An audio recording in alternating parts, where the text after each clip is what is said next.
Hello, welcome to the KNOW program. What's everything for? This is video 1 of 2. Like always, we look onto the self-health journey path, and you can see highlighted in yellow where we are, just about halfway. Righto. So the first things you need to know with regards to what's everything for, the levels of existence, there's narrowing of awareness, duality versus separateness, and good versus evil. We all have smartphones. If you look at your cell phone screen, it shows you all kinds of information, most of it useful, some of it entertaining. And we all know that inside of the telephone or the cellular phone, there are all different components that make the cell phone work and allow for the interaction that we have with our cellular phones. They range from batteries to processors to all different types of electronic components that we don't need to know about, but yet we are aware that they're there. We also know that there needs to be an internet connection, which is very essential for you to be able to use all the different modalities of the cell phone. But what's important is that we don't need to understand or be able to manage in any way all of these components or any of their components for it to work and for us to benefit from the smartphones that we have. Similarly, the way in which everyone first experiences conscious individual awareness, which is self-identifying mainly as a detached or separate ego entity. This allows for an intense, somewhat delayed and very focused set of experiences. So that is how we are all first activated as human beings. As we come out of childhood into adolescence and into early adulthood, we are experiencing conscious individual awareness as a detached ego entity. There are always exceptions, but I'm talking the majority of us. This does not mean that because you're experiencing life and existence in this manner, that you are not still present and existing in multiple dimensions simultaneously. Most of us just do not see or understand from an ego level perspective, and that is fine, because just like the cell phone works without us understanding what's going on, similarly, the experience and the intensity of the experience and the way in which we are experiencing will still function, and there will always come a time when you start realizing this. And that time may not be whilst you are still alive, but there will come a time, I mean alive in this physical life, there will come a time when you start to realize this, and then you start altering this. I like to use the word painful, because it's less than desirable and it's something that we don't really enjoy. The majority of us is this painful way of existing, where we self-identify with the ego as our true self and live in a detached manner.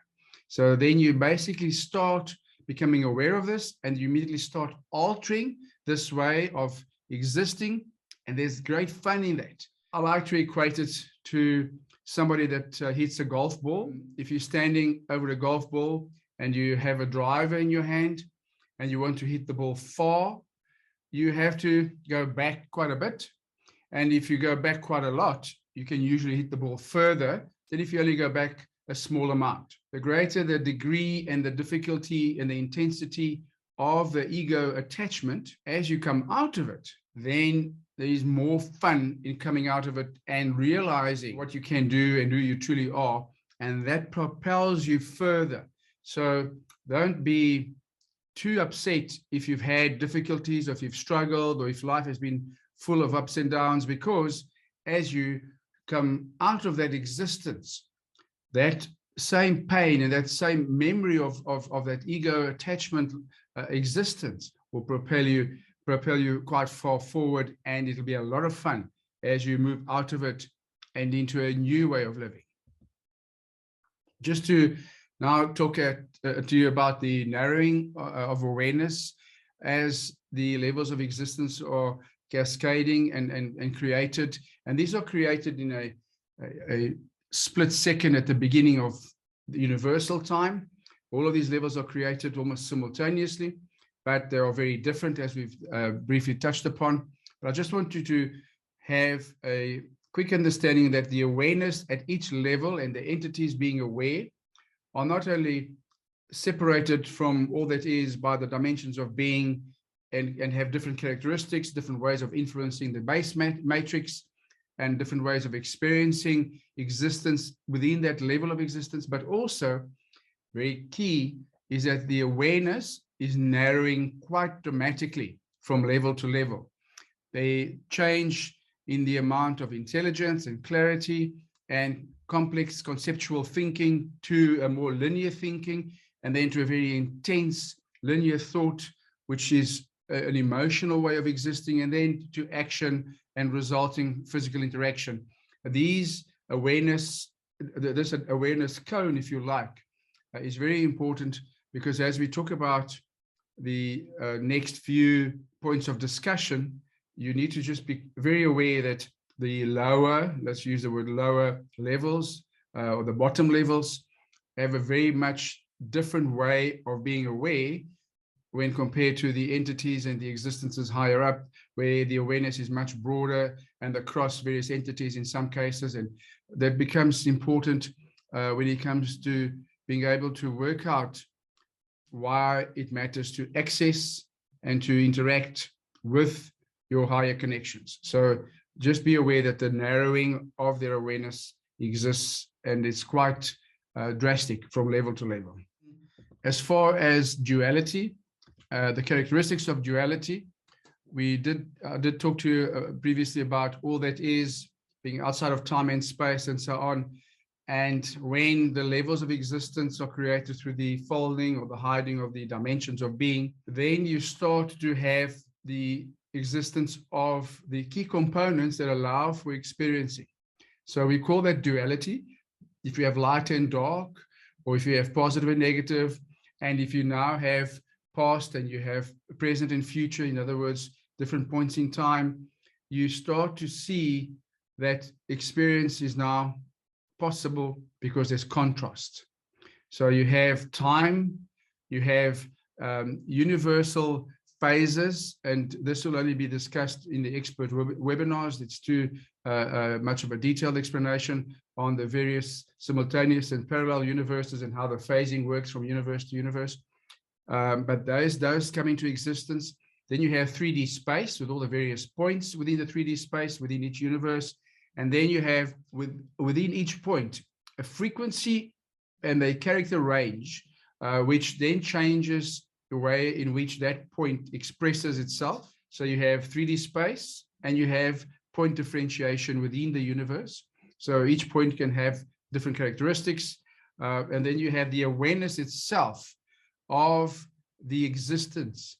That awareness changes from a group awareness to a more individualized awareness, which is quite key in understanding where you are as an entity and where that entity is connected both to group and behaving as an individual entity. Base matrix, which is the matter at which level. I don't like to use the word matter because we all understand matter as being physical matter, and it's very different. The base matrix at each level behaves very differently. It's affected very differently. And I don't like to use the word matter within all the levels, because then we all start to think that it's physical matter, but let's leave the word matter for the physical world. But base matrix exists, and it's affected by the aware entities differently at each level. So in our physical world, the base matrix, which we call matter, is affected by action. So I can pick something up, I can move it along. That action is the way in which base matrix or matter is affected in the physical world.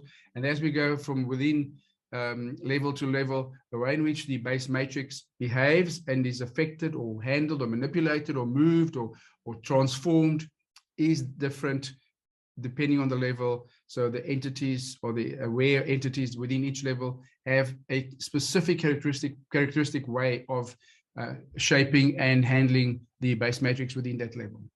Then duality allows for energy flows. We touched before on the direction of energy, and we'll come back to that when we're talking about subconscious flows.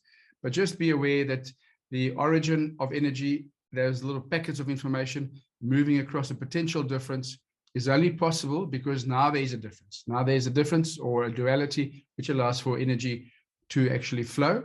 As far as experiencing and the different possibilities of experiencing, infinite possibilities, or basically endless amounts of different experiences become possible within all these levels of existence.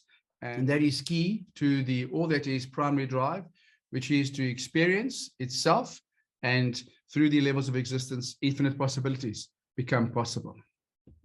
As far as duality and separateness are concerned, just don't get confused. Duality makes experience possible, and the duality exists like the ends of a magnet. We know that the difference is being brought about by hiding or folding away dimensions of being, but that's fine. We don't need to go into detail now on that, but just be aware that the duality is on a spectrum of intensity and it isn't separate. If you take a magnet and you have poles on the magnet and you were to break the magnet, say, in half, you would have a new magnet with 2 poles and another new magnet with 2 poles. You don't break the pole and the other pole and it remains a pole that is separate. It becomes a new magnet. In a way, separateness is a non-starter, because you can't permanently and in reality take away from infinite awareness and infinite all that is. You can only create the illusion of separateness through duality. So now, as far as good and evil are concerned, the perception of an action or a person or even a thought is always based on the standpoint of the observer. So from the standpoint of the entity carrying out the action or the thought, it was what was actually necessary or correct from that entity's perspective at that point in time when it carried out the action or the thought.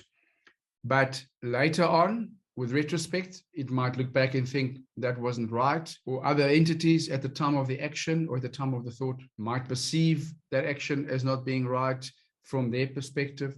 But one needs to understand that from the entity's perspective, it was the correct thing. Remember that many times we cannot see the anger or the fear that is derived, that is within that individual, that's taken that individual to the anger. And we cannot see the individual's ego attachment and past experiences and how that individual has now got to the point of behaving in what we would be thinking is evil or extremely selfish or, terrible, disgusting. All of the words that we use to describe evil or not good actions or thoughts, from that individual's perspective at that point in time, from the ego attachment where fear and anger and all of those are sometimes derived, those actions and those thoughts were the correct ones at that point in time. Just know that good and evil is really perception-based.